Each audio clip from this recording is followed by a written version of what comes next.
இது பார்த்தீங்கன்னா வெஜ் பிரியாணி போடுறேங்க. இது பார்த்தீங்கன்னா ஆம்பூர் வாணிபேட் ஸ்டைலில் பார்த்தீங்கன்னா இப்படி சிம்பிளாக தான் போடுவோம். ரொம்ப மசாலா எதுவும் போடாமல் ரொம்ப சிம்பிளாக போடுவோம். இது வெஜ் பிரியாணி பார்த்தீங்கன்னா பட்டாணி எடுத்துருக்கேன், கேரட்டு, பீன்ஸ் எடுத்துருக்கேன், சோனா ரைஸ் போடுறேங்க. இது பார்த்தீங்கன்னா சாப்பாடு ரைஸ், சோனா ரைஸ் சாப்பாடு ரைஸ் போடுறேன். இதை வச்சு வெஜ் பிரியாணி போட போகிறேன் இன்றைக்கி. இது போடுறேன் வாங்க, எப்படி போடுறதுன்னு பார்க்கலாம் வாங்க. இன்றைக்கி பார்த்தீங்கன்னா நான் வாணிபேட் ஸ்டைலில் வந்து 1 கிலோ வெஜ் பிரியாணி வைக்கிறேன். அது எப்படி வைக்கலான்னு பார்க்கலாம் வாங்க. ஆயில் பார்த்தீங்கன்னா ஒரு 300 கிராம் ஊற்றுருங்க. இதில்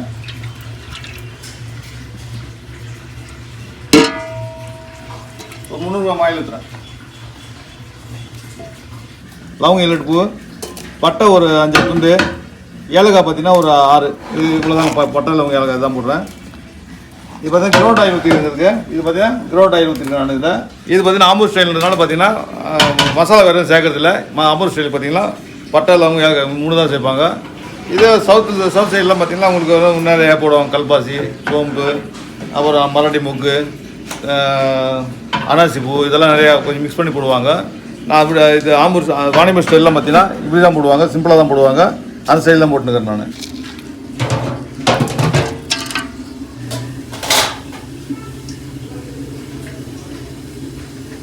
வெங்காயம் பார்த்தீங்கன்னா 1 கிலோ போட்டுக்குங்க.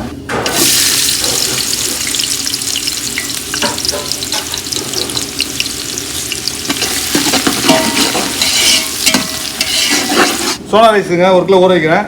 மசாலா போட்டு ஒரு 1 கிலோ ஊற வச்சுருக்கேன். இது பார்த்தீங்கன்னா ஒரு 1/2 மணி நேரம் ஒன்றா போதும். 1/2 மணி நேரத்துக்கு மேலே 1/2 மணி நேரம் கொஞ்சம் 1/2 மணி நேரம் ஊறணும். வெங்காயம் வந்துச்சுங்க. பார்த்தீங்கன்னா 3/4 பாட்டு வந்துச்சு. வெங்காயத்துக்கு தண்ணியில் இறங்கிச்சுங்க. இது நான் போட வேண்டியதான். அது 3/4 நேரத்தில் வந்து ப்ரௌன் கலர் ஆகிடும். இங்கே பாருங்கள், தக்க மாதிரி ஒரு லைட் ஒயிட் பாருங்கள். அதுக்கு இந்த வெங்காயத்துக்கு தண்ணியில் வந்துச்சு பாருங்கள். 10 மணிக்கு போடுறாங்க. சும்மா ஒரு பிடி கொஞ்சமாக 10 மணிக்கு போடுறேன். 2 பேர் இருக்குது.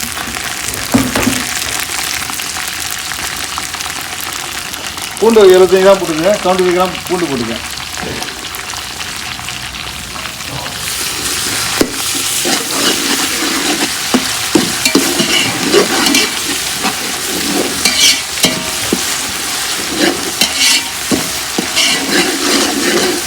ஸ்லோவாக ஒரு 4 நிமிஷம் வதக்கலாங்க. இதை பூண்டு நல்லா எண்ணெயில் ரோஸ்ட் ஆகும். அப்புறமா போடுங்க.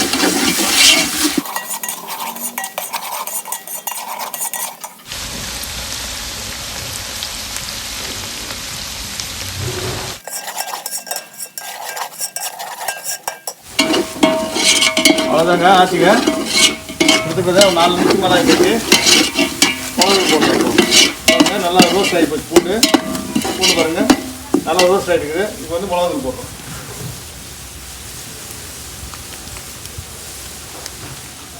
பார்த்தீங்கன்னா 1 டேபிள் ஸ்பூனுங்க. ஒரு 12 கிராம் 10 கிராம் 12 கிராம் போட்டுருங்க. அவ்வளோதான்.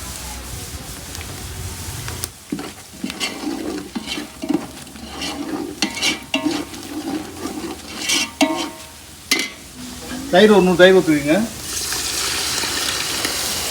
தக்காளி ஒரு 3 கிராம் தக்காளி போட்டுக்கிறேன்.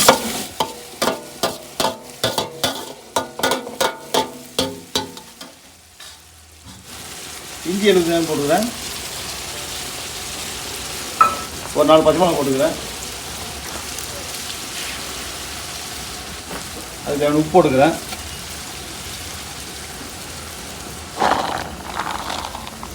பாருங்கள், பட்டாணி, பீன்ஸ் இதெல்லாம் பார்த்தீங்கன்னா எனக்கு தெரிஞ்சு ஒரு 400 கிராம் இருக்கும். நான் இடம் போடல, ஒரு 400 கிராம் வரும். 3 கலந்து இதெல்லாம் போடுறேன் நான்.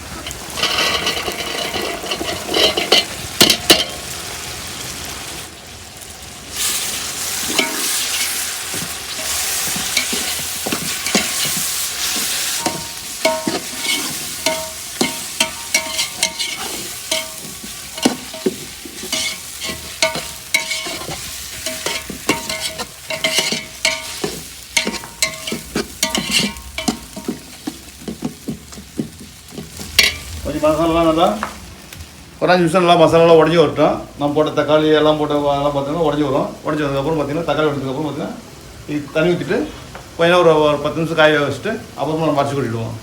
இது பார்த்தீங்கன்னா இது வந்து வாணிபேட் ஸ்டைல் பார்த்தீங்கன்னா ரொம்ப வாசனை இல்லாமல் ஒரு சிம்பிளாக ஒரு வாசனை. அது பார்த்தீங்கன்னா ஒரு பட்டலில் அவங்க சைலண்ட்டாக இருந்த வாசனை சைலண்ட்டாக இருக்கும். நல்லா சாப்பிட்றதுக்கு நம்ம எக்ஸ்ட்ராவாக சாப்பிட்லாம். வாசனை அதிகமாக தான் நம்மளுக்கு வந்து கொஞ்சம் சாப்பிட்டா கொஞ்சம் அதை சாப்பிட்ட மூஞ்சி அரிசி மாதிரி இருக்கும்.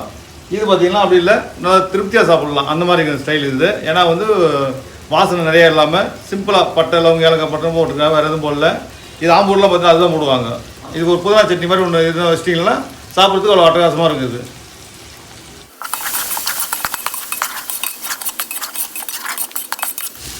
மசாலா லூஸ் விட்டுருவாங்க, கொஞ்சம் போட ஆரம்பத்தில் போடும்போது கொஞ்சம் டைட்டாக இருந்துச்சு.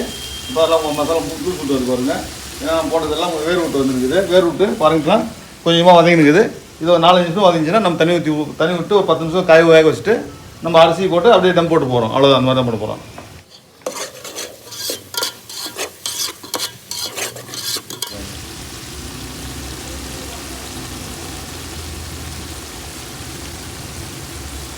பாருங்க எண்ணெயில் நல்லா பிரிஞ்சு வருது. பாருங்க நல்லா எண்ணெயெல்லாம் பிரிஞ்சு வருது. இந்த 4 நிமிஷம் ஆகி போச்சு, எண்ணெய் பிரிஞ்சு வந்துச்சு, மசாலா நல்லா உடஞ்சி வந்துருக்குது. இப்போ நான் வந்து தண்ணி ஊற்றுருங்க, சுடு தண்ணி ஊற்ற போகிறேன். இங்கே பாருங்கள் தக்காளி நல்லா உடஞ்சிட்டு மசாலா நல்லா உடஞ்சிட்டு எப்படி பாருங்கள் நல்லா நல்லா எண்ணெய் பிரிஞ்சு வந்துருக்குது. தண்ணி ஊற்றிக்கலாங்க. பார்த்தீங்கன்னா சுடுதண்ணி இங்கே பார்த்தீங்கன்னா சுடுதண்ணி எப்போ ரெடியாக இருக்குங்க. நான் இதுக்கு பார்த்தீங்கன்னா தண்ணி பார்த்தீங்கன்னா எவ்வளோ தண்ணி ஊற்றுனா ஒரு 2 லிட்டர் தண்ணி ஊற்றுங்க. நான் இப்போ ஒரு கிளாஸ் தண்ணி வந்து 2 லிட்டர் ஊற்றுங்க.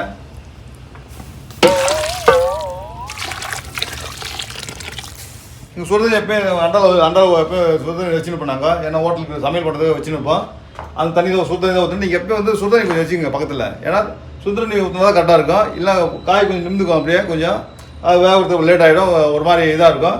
நீங்கள் எப்பயுமே பார்த்தீங்கன்னா சுடுதண்ணி வச்சு சுடுதண்ணி ஊற்றிங்க. இப்போ நான் வந்து ஒரு கிலோக்கு வந்து 2 லிட்டர் தண்ணி ஊற்றிருக்கேன். நான் போடலாம் ஒரு 10 நிமிஷம் ஆகும். 10 நிமிஷம் வந்து நம்ம டம் போட்டுடலாம். ஒரு இதுலேயே பார்த்தீங்கன்னா ஒரு 1/2 வேக்காடு வந்துருக்குது. இன்னொரு 1/2 வேக்காடு வரட்டும். 1/2 வேக்காடு ஒரு 10 நிமிஷம் நல்லா பூ மாதிரி காயெல்லாம் வேகட்டும். இன்னைக்கு பார்த்தீங்கன்னா நான் பிரியாணி வந்து வடிக்கிறது இல்லை, அப்படியே தான் போட போகிறோம். இது ஆக்சுவலாக நாங்கள் சாப்பாடு நல்லா பழப்பழன்னு வரணும்னா வடித்து தான் போடுவோம். நாங்கள் வடிக்காமல் போடுறேன். ஏன்னா உங்களுக்கு செய்து ஈஸியாக வடிக்காமல் போடுறேன். இதை வடித்து போட்டிங்கன்னா நல்லா சாப்பாடு நல்லா பழப்பழன்னு வரும். வடித்து பார்த்தீங்கன்னா தண்ணி வேறு மாதிரி வரும். ஏன்னா நிறைய பேர் பார்த்தீங்கன்னா கொஞ்சம் ஈஸியாக செய்யறதுக்காக நான் அப்படி போட்டு வரேன். நான் வெஜிடபிள் பிரியாணி அப்படியே போடுவேன். வடித்து போட்டிங்கன்னா சாப்பாடு நல்லா பழப்பழன்னு இருக்கும். அதில் அந்த கஞ்சி தன்மைலாம் வெளியே வந்துடும். அரிசியில் இருக்கிற கஞ்சி தன்மைலாம் வெளியே வர்றதுனால பார்த்தீங்கன்னா உங்களுக்கு சீக்கிரம் ஜீரணம் ஆகுறது அதெல்லாம் கொஞ்சம் சட்டு நடக்கும். இது அப்படியே போடுறதுனால பார்த்தீங்கன்னா கொஞ்சம் ஜீரணம் ஆகிறது கொஞ்சம் லேட் பண்ணும். ஏன்னா இந்த கஞ்சி எல்லாம் அதிலே இருக்குது இல்லைங்களா, அந்த ரைஸோட கஞ்சி எல்லாம் அதிலே இருக்குது இல்லைங்களா, அதனால் கொஞ்சம் லேட் ஆகும், ஜீரணம் ஆகிறது லேட் ஆகும். இது நல்லா தான் இருக்கும். ஒன்று வெஜிடபிள் பிரியாணி பெரும்பாலும் பேரும் அப்படி தான் போடுறாங்க. யாரும் வரிசையெல்லாம் போகிறதில்ல. ஏன்னா வந்து வரிசை போகிறதுக்கு அதெல்லாம் டைம் இருக்கிறது அப்படியே போட்டுருவாங்க. இப்போ திறக்கலாம்.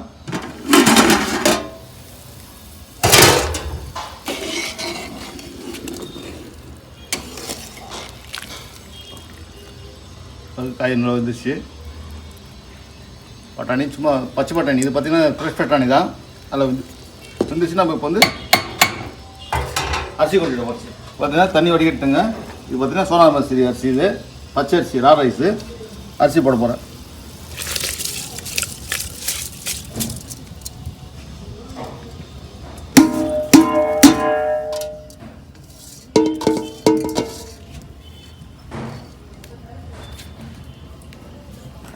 சும்மா அப்படியே கொஞ்சம் லைட்டாக தள்ளி விடுங்க. உப்பு செக் பண்ணிக்கலாம். எப்போ போட்டு உப்பு இந்த டைமில் செக் பண்ணுங்கள். அரிசி போட்டுட்டு உப்பு வந்து லைட்டாக ஒரு கல் தூக்கில் இருந்தால் சரியாகப்படும்.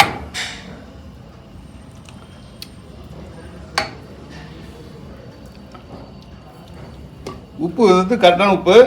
இந்த வந்து ஒரு 10% எக்ஸ்ட்ரா போடணும். அதுக்கு எக்ஸ்ட்ரா கொஞ்சம் போடுறேன் உப்பு நான்.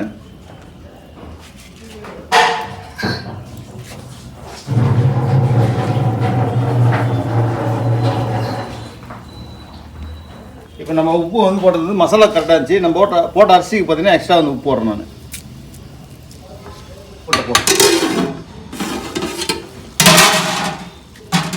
லைட்டாக லெமன் கொஞ்சம் புளிஞ்சிக்கலாங்க.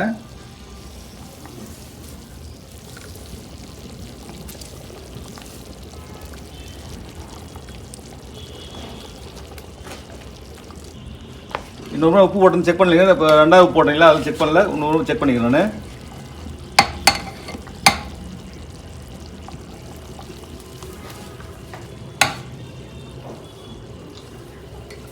கரெக்டாக இருக்குது. நீங்கள் 1க்கு 2 டைம் செக் பண்ணுங்க. ஏன்னா ஃபஸ்ட் டைமே டக்குன்னு நம்மளுக்கு அந்த உப்பு உரப்பு சரியாக நம்மளுக்கு சரியாக துல்லியமாக தெரியாது. 2 டைம் செக் பண்ணும்போது கரெக்டாக தெரியுங்க நம்மளுக்கு உப்பு. எப்பவுமே ஃபஸ்ட்டு டைம் விட 2வது டைம் செக் பண்ணும்போது கரெக்டாக துல்லியமாக தெரிஞ்சிடும் நம்மளுக்கு.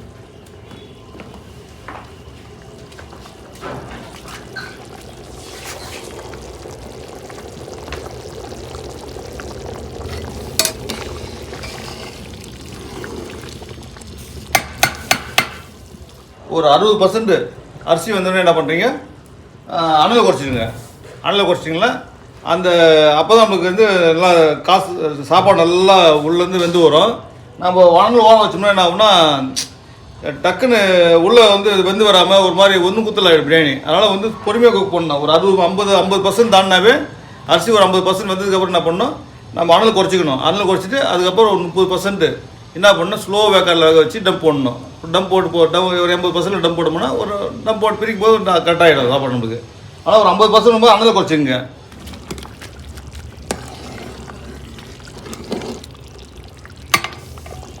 இது பார்த்தீங்கன்னா 50% வந்து வெந்துருந்துச்சு. இப்போ ஒரு 50% வந்துருக்குது.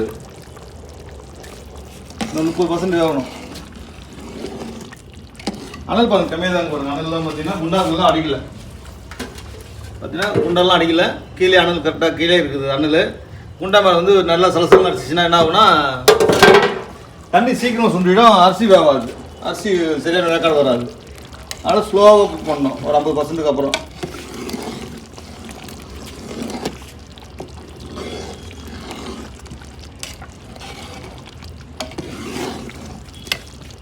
நீங்கள் சாப்பாடு வடிக்கும்போது பார்த்தீங்கன்னா ஒரு 50% 60% வந்ததுக்கப்புறம் ஸ்லோ வச்சிருது. நல்லா கொதிக்குது இல்லைங்களா, நல்லா கொதிக்கும். ஒரு அனல் கம்மி பண்ணிக்கணும். ஒரு 50-60% அரிசி வந்ததுக்கப்புறம் அனல் கம்மி பண்ணால் தான் சாப்பாடு உங்களுக்கு நல்லா பளபளன்னு இருக்கும். நீங்கள் நல்லா ஒரே மாதிரி வச்சு கொதிக்க வச்சிங்கன்னா சாப்பாடு வந்து உங்களுக்கு உடஞ்சிரும். ஒரு கரெக்டான பாதத்துக்கு சாப்பாடு இறங்காது.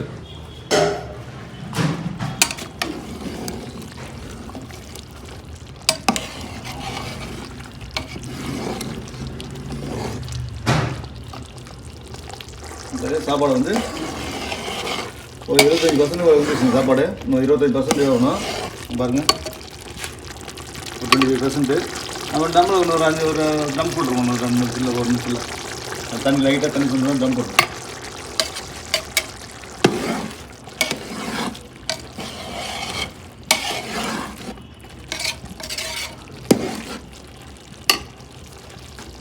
அதுங்க நல்லா வந்துருச்சு.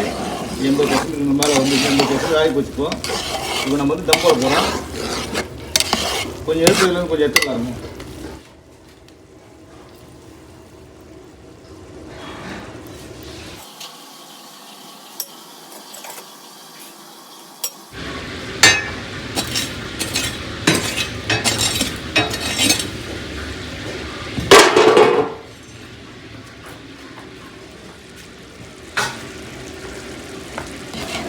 அவ்வளோ தம் போட போகிறோம்.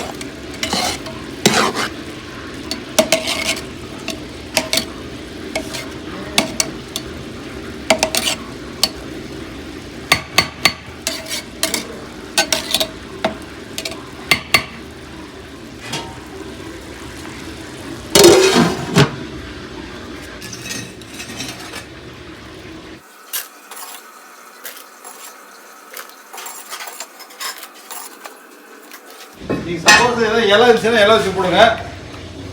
இலை போடாமல் போட்டு நான் நீங்கள் இலை வச்சு போடுங்க. இலை வச்சு போட்டிங்கன்னா உங்களுக்கு சாப்பாடு மேலே வந்து உங்களுக்கு ரொம்ப ட்ரை ஆகாது. இல்லை இலை அப்படியே போடுறதுனால உங்களுக்கு சாப்பாடுலாம் மேலே முள்ளாக இருக்கும். நீங்கள் இலை வச்சு போடுங்க. இப்போ என்ன பண்ணால் தண்ணி கீழே ஊற்றிடுங்க. தண்ணிக்கு பார்த்தீங்கன்னா கீழே சூடு இருக்கும், அது இருக்கக்கூடாது.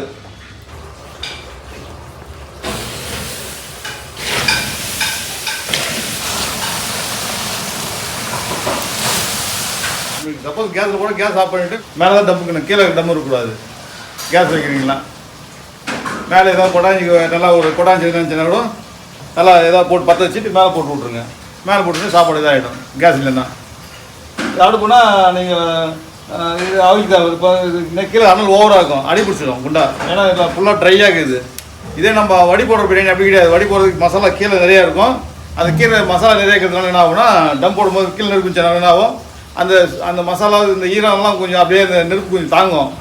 இப்போ வந்து அந்த எல்லாம் கீழே போய் ரைஸ் உட்காந்துரும், ஃபுல்லாக ரைஸ் போய் உட்காந்துரும். அதனால் அடி பிடிச்சிடும். இப்போது அதுதான் நெருப்பெல்லாம் எடுத்துகிட்டு நான் இது தண்ணி ஊற்றிட்டேன் அதில் கீழே. இது சாப்பாடு பார்த்தீங்கன்னா ஒரு 20 நிமிஷத்தில் ஆகிடுங்க. இதை ஏற்கனவே 20 நிமிஷத்தில் அரைக்கலாம். 20 நிமிஷத்துக்கு மேலே பண்ண அரைக்குங்க. எப்போ உங்களுக்கு சூடாக வேணுமோ அப்போ இறக்குங்க. 1/2 மணி நேரம் 3/4 மணி நேரம் அப்படி. இருந்தாலும் நெருப்பு அதிகமாக இருந்துச்சுன்னா எடுத்து கீழே போட்டுருங்க. ஏன்னா ரொம்ப நேரம் இருந்தாலும் என்ன ஆகும்னா மேலே சாப்பாடு முள்ளாகிடும். ஒரு மாதிரி ரொம்ப முள்ளாக இருக்கும் சாப்பாடு. அதுக்கு என்ன பண்ணுங்க, முள்ளாக சாப்பிட்டு திருப்பி போட்டுருங்க. திருப்பி போட்டிங்கன்னா சாஃப்ட் ஆகிடும் சாப்பாடு. அது இப்போ 20 நிமிஷம் ஆகி போச்சுங்க. இறக்கிடலாம். நம்ம டம் பிடிச்சிடலாம்.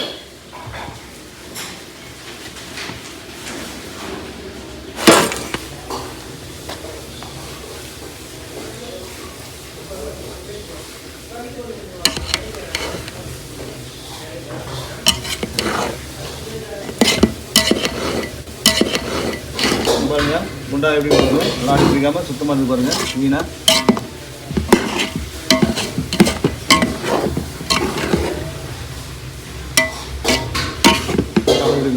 பல பழமே